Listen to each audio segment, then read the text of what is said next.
हम रिवीजन कर रहे थे चैप्टर 1 और 2 की। तो चैप्टर 1 की रिवीजन हम कर चुके हैं। तो आज मैं आपको चैप्टर 2 की रिवीजन करवाऊंगी। उसके कुछ क्वेश्चंस है जो कराऊंगी ताकि आपको उसके कंसेप्ट फिर से रिवाइज हो जाए और क्लियर हो जाए जो भी आपके कोई डाउट्स है।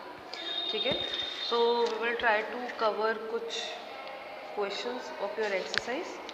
Okay, exercise 2.1 page number 34।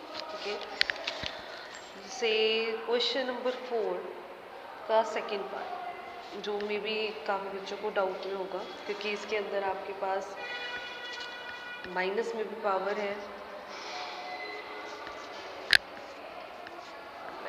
This. अब देखो, अब इसके अंदर क्या होता है। अब आपको ये चैप्टर करने से पहले, एक्सपोनेंट करने से पहले एक्सपोनेंट की सारी प्रॉपर्टीज़ होनी चाहिए गाइस, जो मैंने आपको पहले कराई थी और आपकी बुक में भी अवेलेबल है। तो आप अपनी बुक में भी देख सकते हैं और प्रॉपर्टीज़ में क्या करना है क्या नहीं करना है। जैसे अगर आपकी अब जैसे ये मल्टीप्लिकेशन, अगर कोई भी नंबर मल्टीप्लिकेशन में लेकिन वो सेम है, देखो जैसे -6/7 -6/7 -6/7, ना माइनस का फ़र्क है ना न्यूमरेटर डिनोमिनेटर में फ़र्क है। तो आपकी प्रॉपर्टी क्या कहती है, अगर आपका बेस सेम है मल्टीप्लिकेशन के अंदर और पावर अलग है तो आपका बेस एक हो जाएगा और पावर क्या हो जाएगी, प्लस। अगर वो मल्टीप्लिकेशन में है तो आप यहाँ पे देख लीजिए, आपका बेस सेम है मल्टीप्लिकेशन में और पावर अलग अलग है, तो आप क्या करोगे, बेस को एक ही बार लिखोगे और जितनी भी पावर है उन सबको आप कर दोगे प्लस। जैसे -28 प्लस -1 प्लस +23, राइट। तो जब आप इसको सॉल्व करोगे, -28 प्लस -1 +23, राइट। तो -6/7 की पावर माइनस माइनस प्लस हो गया, 28 + 1 29, -29 + 23 प्लस माइनस माइनस, आपका क्या आंसर आ जाएगा, 29 - 23 6, लेकिन नेगेटिव का, because bigger term is negative, -6। अब लेकिन हम पावर माइनस में अगर हम ना छोड़ना चाहें तो हम क्या करेंगे, इस डिजिट को रेसिप्रोकेट कर देंगे। जैसे हमने रेसिप्रोकेट किया तो ये आपकी पावर आ गई पॉजिटिव। ठीक है, अब इसके अंदर चाहे आप यहाँ छोड़िए। अब एक चीज़ और देखिए, मैं आपको बताया था अगर कोई भी डिजिट अगर माइनस में और उसकी पावर इवन है तो वो नेगेटिव का पॉजिटिव बन जाता है। अगर ये नेगेटिव ऑड नंबर की पावर है तो आपका नेगेटिव ही रहता है। तो अगर मैं यहाँ पे ये कहूँ कि 7/6 की पावर 6 में पॉजिटिव 6 तो है, लेकिन अगर मैं ये माइनस हटा दूँ तो कोई फर्क पड़ेगा, नो, बिकॉज जो 7/6 की पावर है वही माइनस की पावर है। -6 टाइम आपका इवन नंबर होता है तो वो पॉजिटिव हो जाएगा। आप इसको खोल के सॉल्व करना चाहें तो वो आप अपने आप कर सकते हैं, राइट। अब देखो, अब जैसे क्वेश्चन नंबर 5 में, क्वेश्चन नंबर 5 आपका ये है -2/3 की पावर 3 -2/3 की पावर -45 डिवाइड में -2/3 की पावर -12।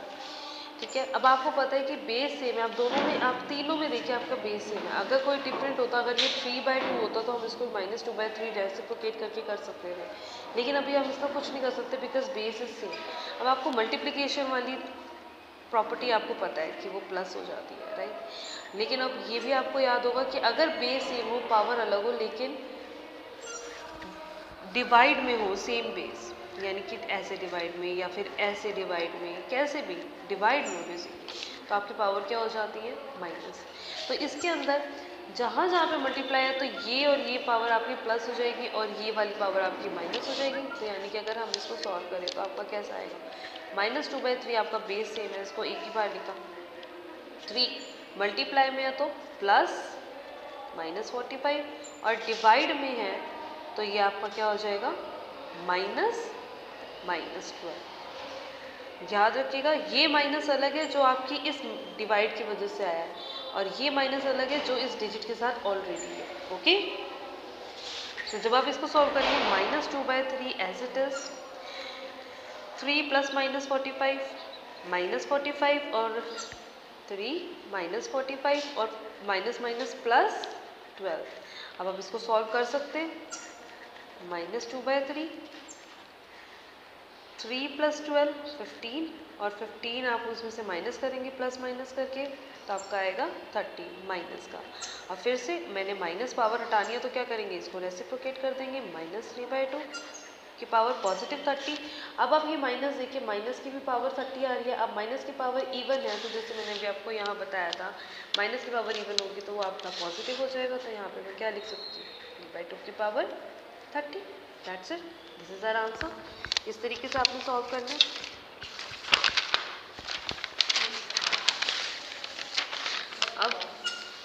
अब जैसे आपका क्वेश्चन नंबर है 6 का 6 पार्ट, 2 की पावर -1 डिवाइड में 5 की पावर -1। ये भी काफ़ी बच्चों की प्रॉब्लम होती है शायद, -5/8 -1। अब इसके अंदर क्या है, आप पावर देखो क्योंकि पावर सेम है लेकिन आपका ये डिवाइड में बेस वगैरह सब कुछ अलग है। तो आप इसमें क्या करोगे, सबसे पहले आपने क्या करना है, जहाँ पे पहले आपकी माइनस पावर है उसको आप पॉजिटिव पावर में कन्वर्ट कर दो। जैसे 2 की पावर -1 है तो -1 है तो हम इसको क्या कर सकते हैं, इसके नीचे कुछ नहीं है तो 1, तो 1/2 की पावर +1 डिवाइड में 1/5 की पावर +1 की होल पावर स्क्वायर। और यहाँ पे माइनस है तो इसको पॉजिटिव कैसे करोगे, -8/5 की पावर +1। बाकी आपके लिए इजी है, 1/2। अब यहाँ पे आपने पॉजिटिव कर दिया, पावर 1 है तो वो एज इट इज़ कुछ नहीं रहेगा, वो तो वैसे का वैसे रहेगा। अब ये डिवाइड, आप इस डिवाइड को मल्टीप्लाई करने के लिए आप क्या करोगे, इसको रेसिप्रोकेट 5/1 की होल पावर 2 इंटू -8/5। अब इसमें क्या करोगे, आपको पता है जैसे मल्टीप्लाई करना हो तो डायरेक्ट न्यूमरेटर को न्यूमरेटर से और डिनोमिनेटर को डिनोमिनेटर से, तो 5/2 की पावर 2 इंटू -8/5 और पावर 1 थी तो वो पावर एज इट इज़ रहेगा। तो 5/2 की पावर 2 का मतलब क्या है, 5/2 2 टाइम्स -8/5 +5। अब जब आप इसको सॉल्व करोगे तो आप कर सकते हो, यहाँ पे माइनस है वो ध्यान रखना, ठीक है। और एक 5 से 5 क्या, तो 5 into -2 -10, this is your answer. Okay, तो इस तरीके से आपने क्वेश्चंस ट्राई करने हैं। पहले आपने माइनस की पावर को पॉजिटिव में कन्वर्ट करना है, उसके बाद बेस देखना है, पावर देखनी है, उसके हिसाब से आपने सारी एक्सपोनेंट्स की प्रॉपर्टी निकालनी है। एक्सपोनेंट की प्रॉपर्टी आपको सारी याद होनी चाहिए फॉर डूइंग द चैप्टर